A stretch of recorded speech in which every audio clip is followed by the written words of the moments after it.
এখন যেখানেই যাই সবাই আমার ভিডিওর প্রশংসা করে, খুব ভালো লাগে জানো তো এটা ভেবে যে সবাই ভিডিওগুলো পছন্দ করে। তো আজকে আমি তোমাদের সেই কবে চলে গেছে পয়লা বৈশাখ, সেই পয়লা বৈশাখে বানিয়েছিলাম চিকেন পোলাও, সেইটাই শেয়ার করছি।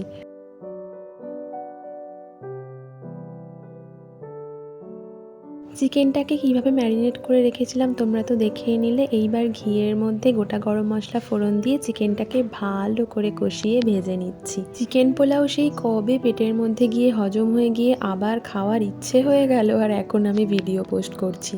গ্রেভিটাকে একদম শুকিয়ে নিয়েছি, তারপর আগে থেকে জল ঝরিয়ে রাখা গোবিন্দভোগ চালটা দিয়ে একটু ভালো করে ভেজে নিয়ে চালের ডবল জল দিয়ে দিলাম, যেটা ঠিক পোলাওয়ের নিয়ম। ইনগ্রেডিয়েন্টস কি কি লাগছে, কিভাবে বানাতে হবে সব আমি স্ক্রিনে দিয়ে দিয়েছি, তোমরা দেখে নিও।